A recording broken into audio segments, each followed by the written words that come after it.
자, 이번에는 15번째 물건입니다. 교재 152페이지죠. 이제 건물은 매각채에 토지만 매각입니다. 건축물 관리장이 없고 등기부 등본이 없어도 재산세를 내고 있다 그러면 그 사람이 건물 주인으로 해서 건물 주인과 땅 주인이 같으다면 법정 시한권이 있을 수 있습니다. 저는 이거를 낙찰을 받고 추천을 할 때에 재산세를 누가 내고 있느냐를 가르쳐 달라고 그러면 개인 비밀보호법에 의해서 안 가르쳐 주고 있기 때문에 재산세를 땅 주인의 이름으로 내고 있는지 안 내고 있는지는 모르기 때문에 실질적으로 건물은 매각제외 토지만 매각으로 했어도 법정시한권이 있는지 없는지는 잘 알 수가 없지만은 낙찰자 입장에서는 무조건 법정시한권이 있다고 인정을 하고 입찰에 들어가야 되는 겁니다. 저는 법정시한권이 있다고 인정을 하고 들어갔어도 크게 걱정을 하지 않았는데, 자, 그 이유를 보시겠습니다. 여기 보시게끔 되면 대지가 19.96평이면 약 20평밖에 안 되죠. 20평인데 감정가가 얼마죠? 3억 5천이죠. 3억 5천이면은 평당 얼마인 거죠? 1,500이 좀 넘어가죠. 한 1,700 정도쯤 되죠.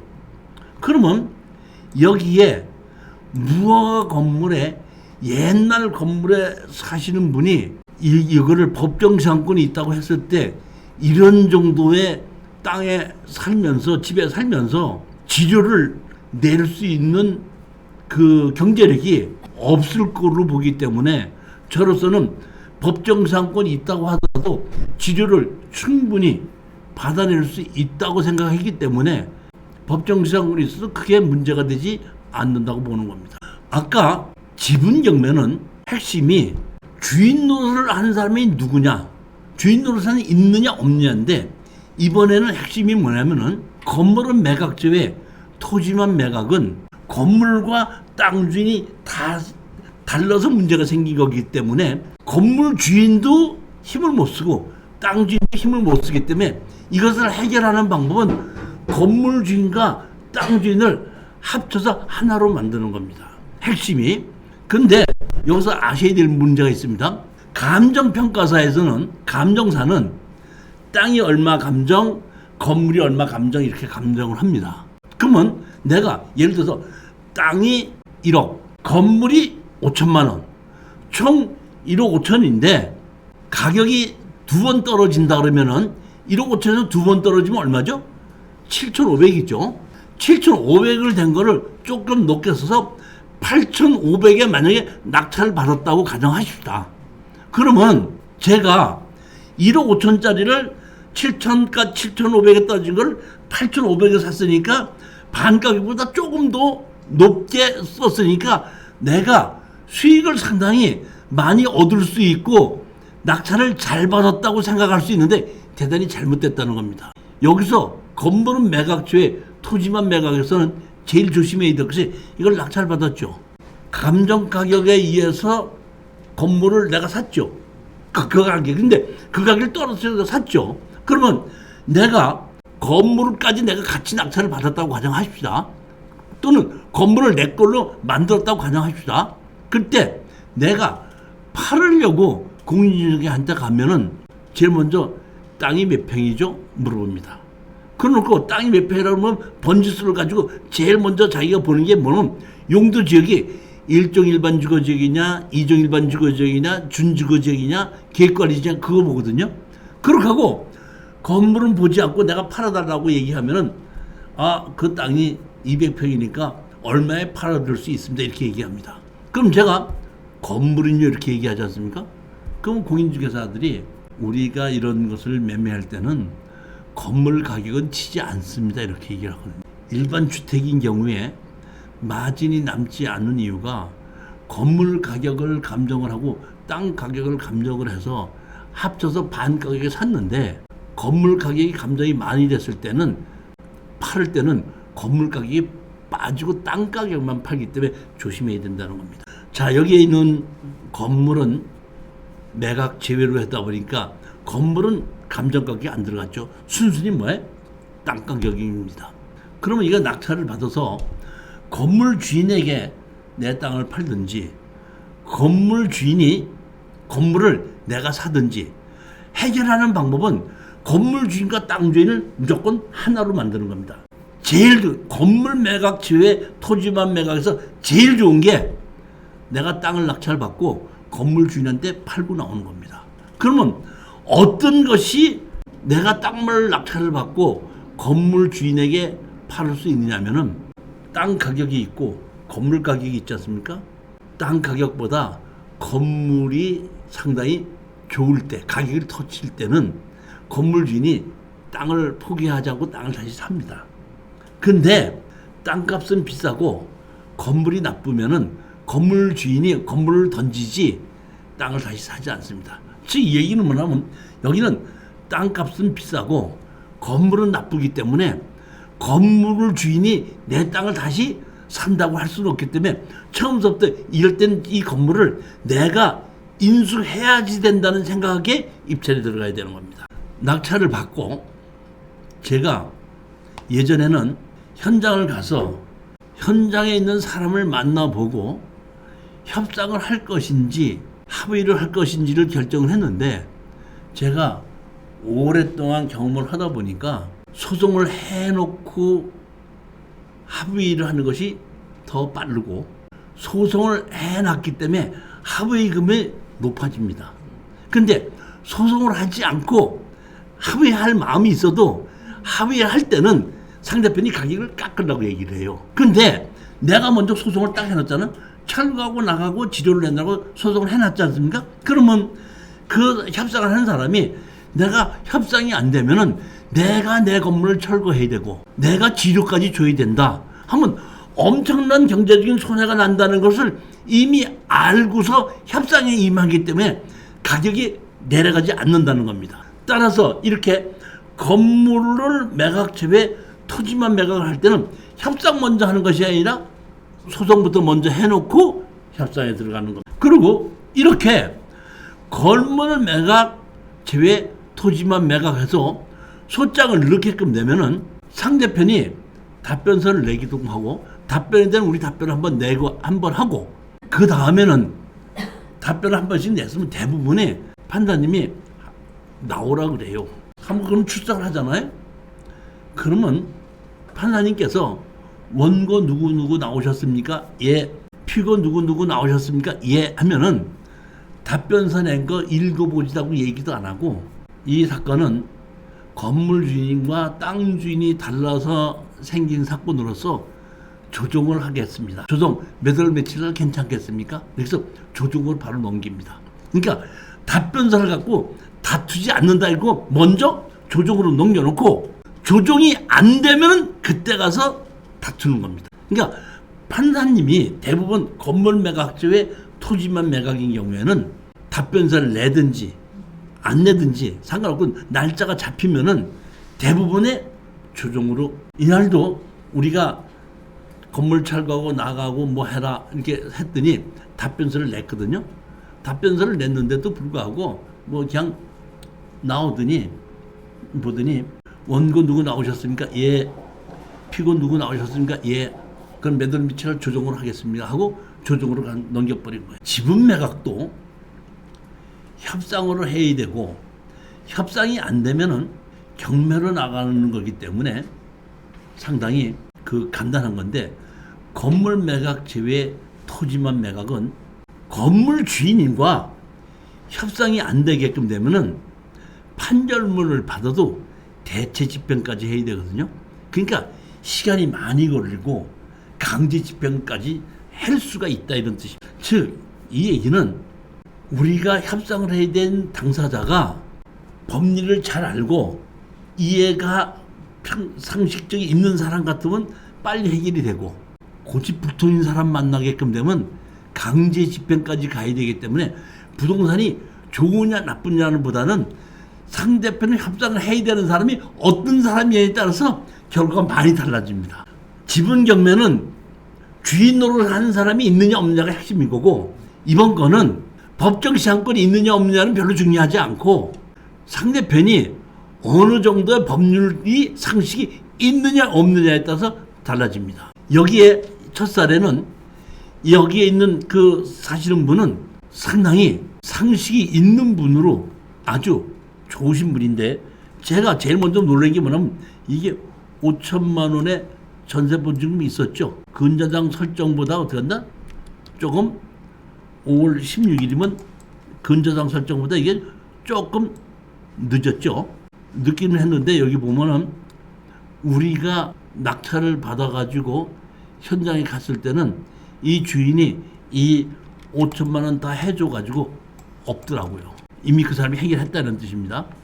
그리고 답변서를 주고 받았는데 조정실에 갔습니다. 조정실에 갔더니 이 조정에 나온 이분이 뭐라고 얘기하냐면은, 내가 사업을 하다 좀 실패를 해서 손해를 봤습니다. 돈이 없습니다. 그리고 여기 우리가 치료 청구를 했더니 치료 감정하라서 치료까지 다 나왔습니다. 치료를 이제 달라고 이걸 한 거죠. 그냥 우리가 왔더니 뭐라고 얘기하냐면은, 내가 남의 땅에 건물을 갖고 있기 때문에 치료를 줘야 된다는 것도 알고 있습니다. 그리고 내가 철거해야 된다는 것도 알고 있습니다. 그렇지만 내가 현재 가지고 있는 돈이 없습니다. 현금이. 그렇기 때문에 내가 할 수 있는 방법은 내가 나가야지 되는데 아직 갑자기 이렇게 어려워져 갖고 나갈 곳을 마련하지 못했습니다. 그러면서 그분이 이제 조정실에서 얘기하는 겁니다. 나를 6개월만 더 시간을 주면은 내가 나갈 곳을 마련을 하고 제가 6개월 후에 나가도록 하고, 내가 여태까지 치료와 살았던 치료와 6개월까지 더 사는 치료는 내가 돈이 없기 때문에 현금으로 드릴 돈은 없고 건물을 드리겠습니다. 이런 식으로 제안을 한 거예요. 그분이. 우리는 자, 그 제안을 마다할 필요가 없어요. 왜 그렇죠? 제가 항상 얘기하는 게 뭐냐면, 마른 수건은 아무리 짜봐야 물 한 방울 안 나온다 그랬죠. 이분이 돈이 없다 그랬죠. 그냥 돈이 없다 보니까 6개월만 더 살게 해달라. 그리고 건물을 주겠다. 있는 거 다 주겠다 이런 얘기야. 나 현금 없으니까 내가 갖고 있는 거는 무허가 건물밖에 없다. 그냥 무허가 건물 줄 테니까 6개월만 더 살게 해달라. 그걸 마다할 이유가 없고, 그걸 안 된다고 해봐야 우리한테 이득될 게 하나도 없습니다. 그러니까 우리 같이 갔던 낙찰받던 수강생한테 무조건 오케이 하자. 근데 무조건 오케이가 아니라 조정을 해도 안 지킬 수 있죠. 6개월 후에 나가겠다고 안 나가면 어떡할 거예요. 그러다 보니까 거기에 대한 단서 조항을 넣어서 6개월까지만 살고, 만약에 6개월이 지나도 안 나갈 때는 매월 100만 원씩의 돈을 또 줘야 된다. 사건을 또 하나 다른 겁니다. 그렇게 해가지고 조정으로서 끝이 나고 6개월 동안 살게끔 했죠. 6개월 되니까 나갈 줄 알았더니 5개월 지나서 연락이 왔습니다. 진짜 죄송한데 내가 나갈 때를 준비하려고 해도 도저히 준비가 안 돼서 다음 달에 나가지 못하게끔 됐으니까 한 3, 4개월만 조금만 더 밀어주시면 안 됩니까?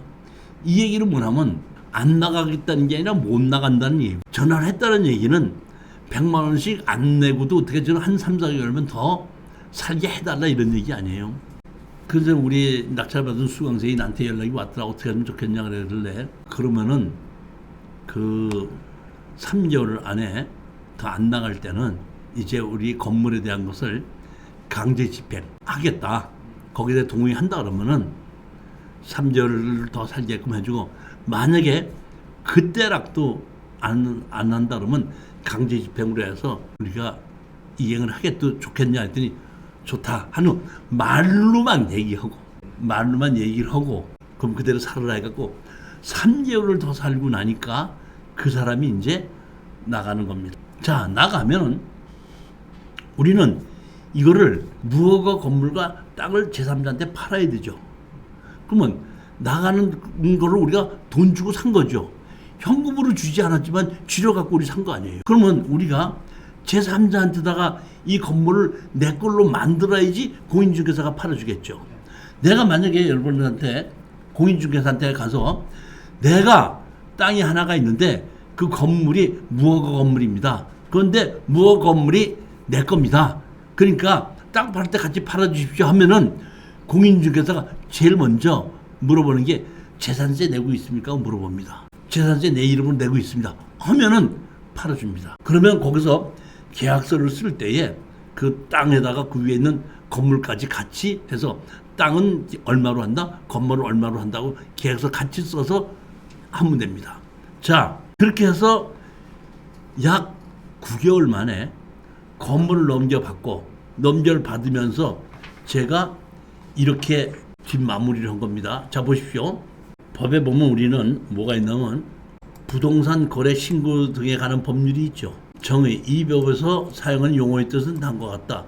부동산이란 토지 또는 건축물을 말한다. 여기서 얘기는 무허가 건물이든지 등기부등본이 없든지 건축물 관리장이 없든지는 상관하지 않습니다. 부동산이란 토지 또는 건축물이 주택일 수도 있고 창고일 수도 있고 공장일 수도 있는데 허가도 안 받았고 등기부등본이 없을 수도 있다는 얘기예요. 그렇지만은 이런 건물도 거래를 하면 신고를 하게끔 법이 만들어졌다는 얘기입니다. 그러니까 여기에 있는 대로 해서 우리가 그 땅에 있는 건물을 계약서를 쓰는 거죠. 계약서를 건물을 200만 원으로 한다. 그래서 건물 주인 누구누구가 누구누구의 매매 계약서 한다고 매매 계약서를 같이 쓰는 겁니다. 그러면 매매 계약서를 쓰고 이 매매 계약서를 가지고 동대문구 제기동인가 동대문 구청에 가면 부동산 실거래 신고하는 데가 있습니다. 그럼 부동산 실거래 신고를 하러 왔다 하게끔 되면 건물을 가지고 매매를 하게끔 되면 건물이 있는 토지를 매매하게 하게끔 되면 취득세가 1.1%죠.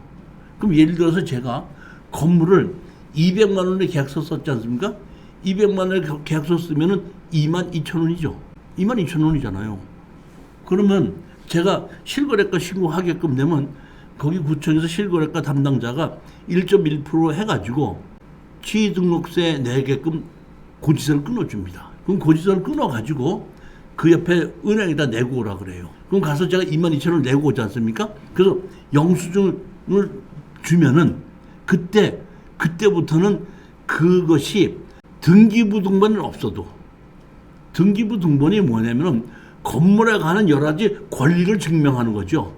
주인이 누구다, 설정이 돼 있다, 압류가 돼 있다는 그 부동산에 관한 주인이라는 것이고 거기에 권리관계가 등기부등본인데 무허가 건물도 등기부등본은 없지만은 등기부등본이 아니라 대한민국 세법에 의해서 그 건물의 주인이라는 게 입증이 되는 겁니다. 재산세를 내고 있기 때문에. 그러면 내가 취등록세를 냈으니까 그때부터 그 건물은 내가 주인이고 1년에 한 번씩 재산세를 내게끔 되면 그 건물의 주인인 겁니다. 그러니까 대한민국 누구라도 내가 무허가 건물이라도 내가 취등록세를 냈고 재산세를 냈으면은 그 건물은 내 거라는 것이 입증이 된 거예요. 여기서 보면 등기부등본에 있는 건물이 좋아요? 없는 건물이 좋아요? 있는 건물이 좋아요? 자, 건축물 관리장이 있어야지 등기부등본 만들어주죠. 그러면 건축물 관리장이 있는 건물이 좋아요? 없는 건물이 좋아요? 있는 건물이 좋아요? 자, 그러면 건축법에서 건축물 관리장 만들어놨죠. 건축물 관리장을 왜 만들었습니까? 집 주인을 보호해주기 위해서 만드는 것 같아요? 아니면 규제하기 위해서 만드는 것 같아요? 규제.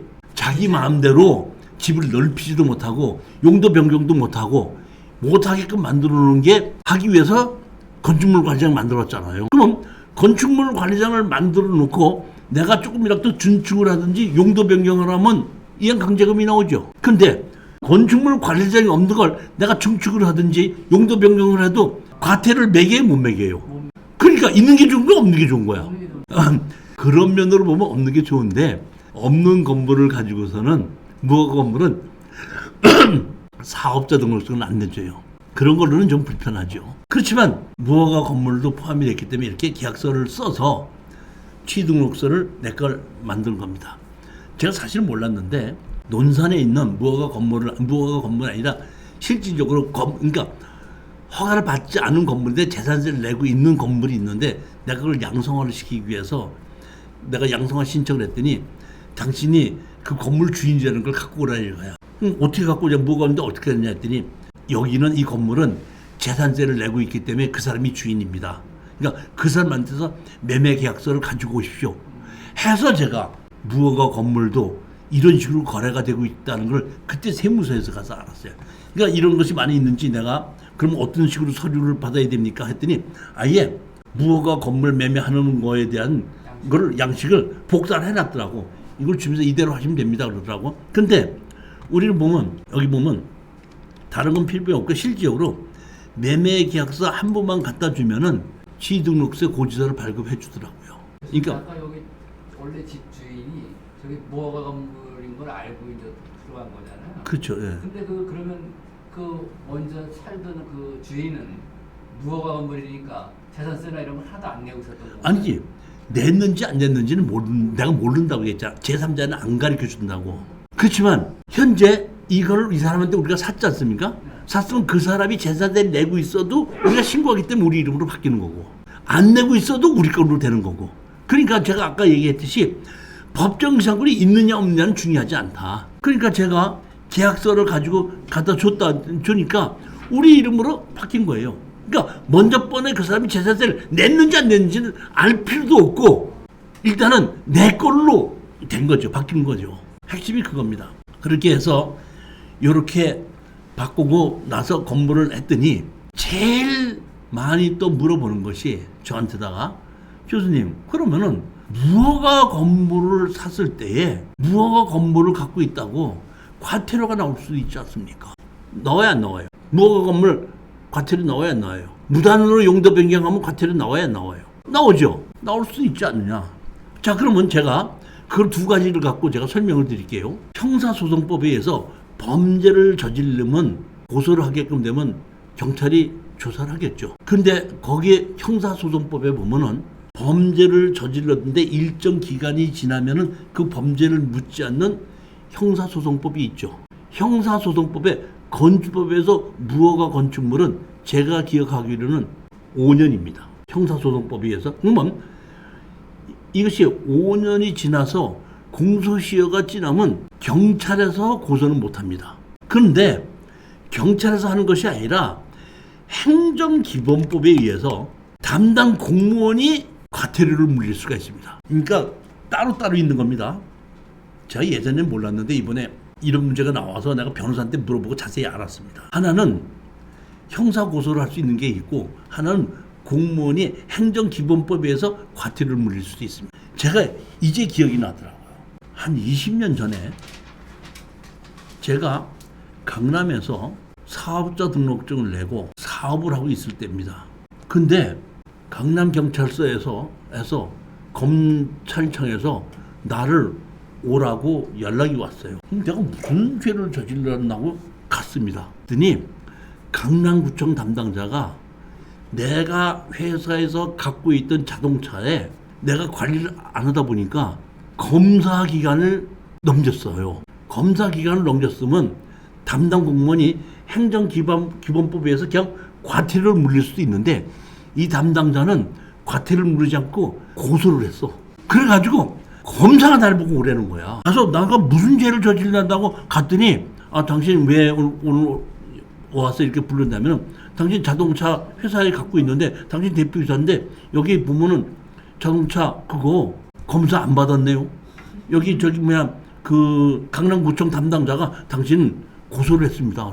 그때서야 내가 알은 거예요. 그러니까 옛날에는 그 무심코 지나갔는데 지금 가만히 보니까 그렇게 고소를 할 수 있어요. 그렇지 않고 고소를 하지 않고 담당 공무원이 그냥 과태료를 매길 수 있는데 과태료를 매겨봐야 뭐 벌금으로 얼마 나가 있고 그냥 내가 자동차 벌금 속도 위반해서 안 냈는데 고지서가 날라왔는지 안 날라왔는지도 모르다가 내가 팔려고 봤더니 7개나 돼 있어요? 그럼 내야 되겠네. 이렇게 한 거 아니야 보면은. 그러니까 사실 뭐 실질적으로 그렇게 하더라도 과태료는 있다고 하더라도 안 내는 경우가 많잖아요. 그러다 보니까 담당자가 그렇게 하지 않고 아예 형사고소를 해버린 거야. 그래서 내가 이렇게 두 가지가 있다는 걸 내가 알았어요. 그래서 내가 변호사한테 물었더니 그거는 형사소송법하고 행정기본법하고는 법 자체가 다릅니다. 그렇기 때문에 형사소송을 하지 않고 기소권이 없다고 하더라도 행정기본법에 의해서는 담당 공무원이 과태료를 물릴 수가 있는 겁니다. 이렇게 얘기를 하길래 내가 집에 와서 행정기본법 다 찾아보고 했더니 이렇게 부정한 데 있으면 담당 공무원이 과태료를 물릴 수 있는 것도 있더라고요. 자, 그러다 보니까 제가 여기 보면 제재 처분의 제척기간이 있죠.